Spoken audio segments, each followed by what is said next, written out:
Hey everybody, it's October 16th and I am 3 days over of being on testosterone for 22 months.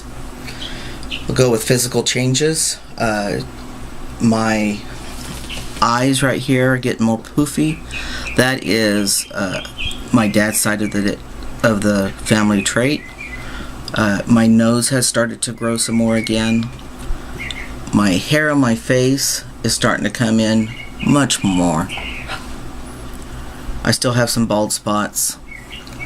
Since I've been off that medication, I have started my puberty basically 3/4 over again. I lost all the hair on my body, my hair thinned out on top, and I am now a peach fuzz, an apricot or a peach again.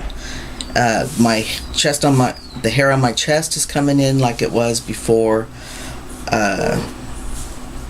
My stomach hair is coming in. My leg hair is the last to come in, which is the furthest from your heart, so the blood circulation takes a little bit longer, as I was told by a doctor. My infectious disease doctor said she was happy that my hair was coming back. She told me it would after I got off the medication. So I'm a happy camper in that way. And believe me, Tony loves my hair. And she told me the other day, she goes, "I can't believe how much I love your hair. I just never thought I would." And Tony still claims herself lesbian. She's unique though, she said. I said, no, it's just because I'm unique. But anyway, it's an ongoing joke. So, my fingernails, okay? I've always had strong fingernails, and they've always grown fast. I just clipped my fingernails yesterday. I do not like fingernails that show the whites. That's just how I am. I like them to be nice, clean, and not show any white. So I just trimmed them yesterday, and I'm already going to have to trim them probably tomorrow. They're growing really fast. Also, the shape of my fingernails, they've shortened. I used to have kind of long in this area, slender, but it's shortened. Now my hands haven't changed. I've always had big hands, and this is the shape of my dad's side of the family hands. They have this prominent right here. This is prominent in our hands. My hands probably are looking a little older. The veins are getting thicker. My chest muscle growth, I can grow muscles really fast. I haven't exercised consistently for about 2 months now. I was doing really good. Came down with a cluster of headaches. Doctors have been putting me on and off medications trying to figure out how to stop the headaches. I don't have any kind of tumor or anything. It's just hereditary, and we'll just get through this. So anyway, my chest, my muscles, I know you saw me when I was doing the push-ups off the table and chairs. Those who haven't seen me, if you want to, go back on some of my videos. I was really starting to shape up, and I was only doing like 50 push-ups every other day, maybe 40. 25 up and 25 back. The reason why I go up and then go back, because mentally it doesn't bring you down. When you go 25, 26, you start hitting 30, mentally it starts hitting you. Your body can keep going. It's your mental. And then you hit 40 and you're like, oh, I can just do, and I'll tell you, it's really different if you go up to your half point and count backwards down. You'll see a big change mentally. Your body can do much more than you allow it to do because of the mental. So anyway, so I'm trying to get back healthy enough to start that stuff again. My calves. My calves are not defined yet. I have probably about 60 pounds of fat on me that I need to lose, and I probably will never lose it all, but I will work on it. That being said, my calves are not defined, but when I stretch my legs out and rub my calves, they are rock hard. I mean, solid. I've never felt my calves to be that way. When I extend my foot out, you can see my quad muscles. When you feel my actual quad muscles, they are rock hard. I just have a lot of fat that's not showing definition. So fat is still redistributing. I've had to go up to my next size in pants right now. I have put on about 12 pounds. I initially put on 17 pounds when I was first started testosterone. So I'm thinking it's because of that, because my diet hasn't changed, although I have slowed down. But I've been slowed down a year now. I got sick a year ago, so nothing's really changed as far as what I'm doing. So I figure that's going to subside.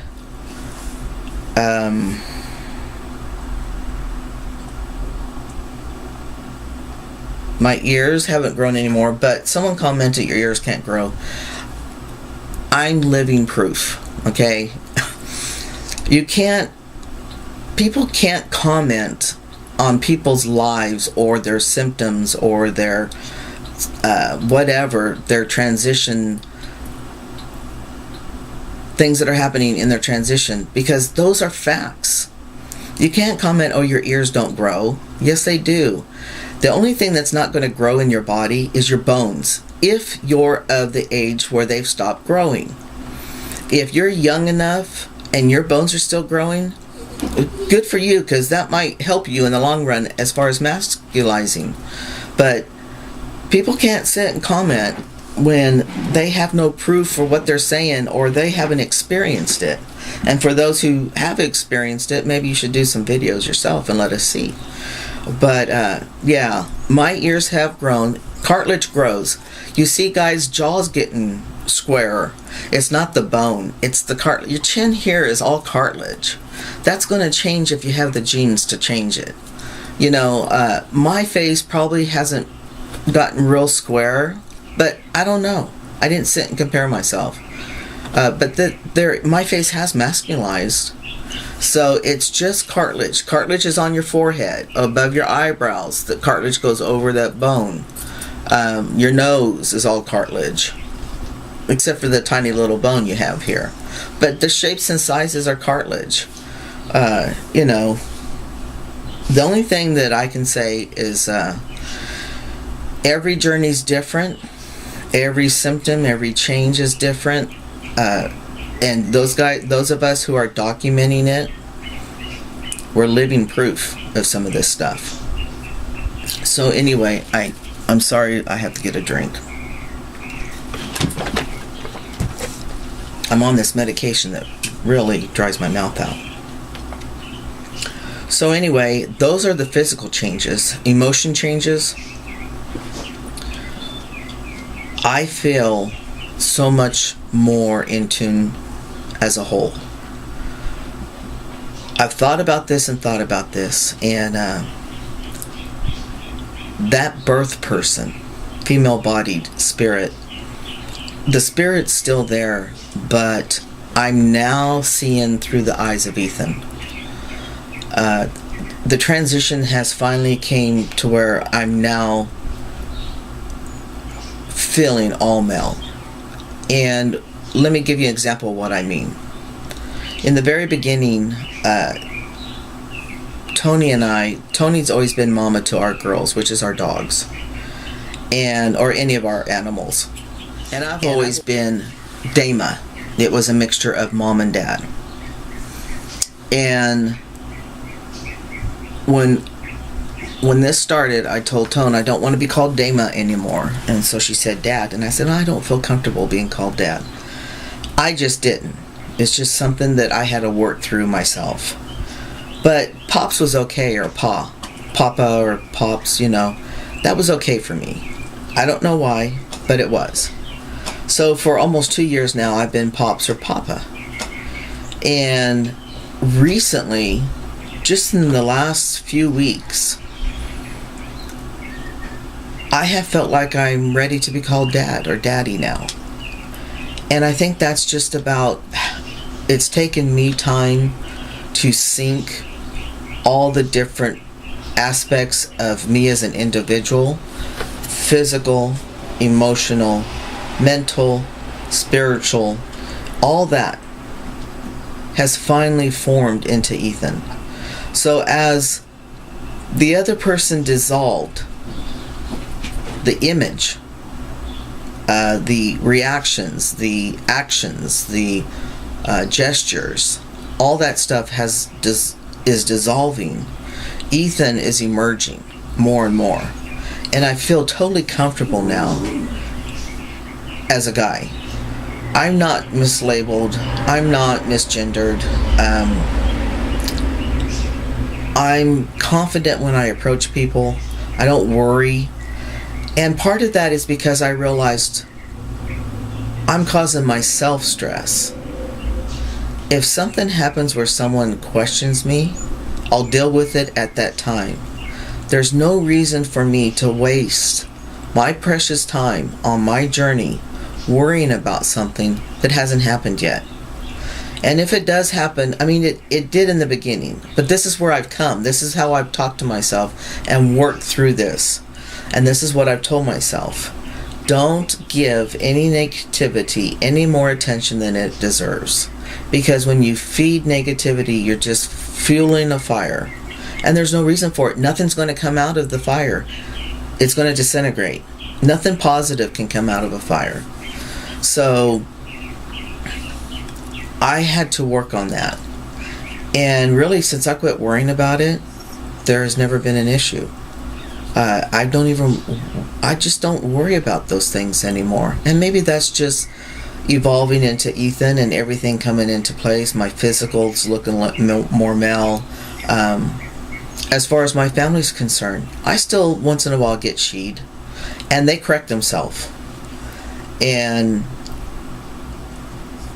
I think honestly now they even just see Jay, and that's what my family calls me, is Jay.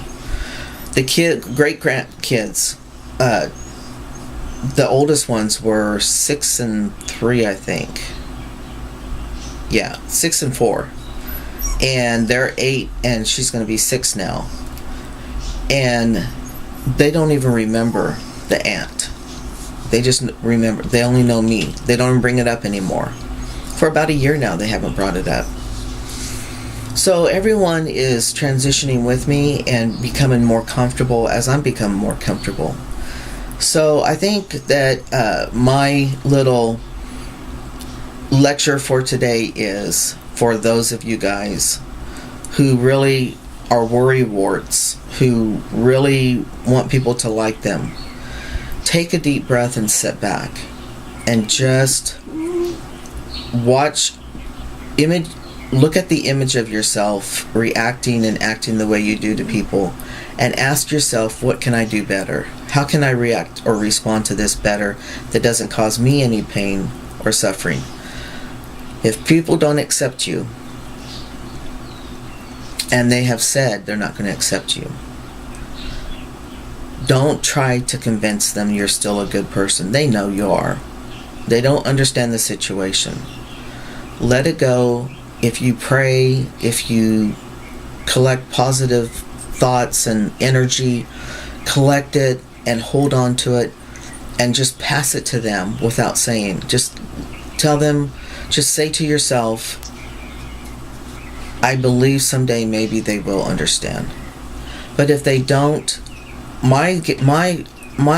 the way I handle things is I put people in front of me that are my enemy, but I don't let them in my personal space. I really don't have anything to do with them. But I still will always be cordial to people. I treat people how I want to be treated. People who have rejected me, which has only been one person, I've taken them out of my personal space and put them aside, but I still keep them in front of me. So I don't give the bad energy any more thought than just processing it and letting it go. It makes life a lot easier. And like I said, you only can take it one day at a time. You can't change people. The only way you can change people is by living a good life and changing bad things or bad habits or negative stuff about yourself and turn it into positive. And they will see that. You are an example of your own self to others. You are your own image. So portray what you want them to see. Okay, guys, make your journey as simple as possible, and we'll talk to you later. Bye.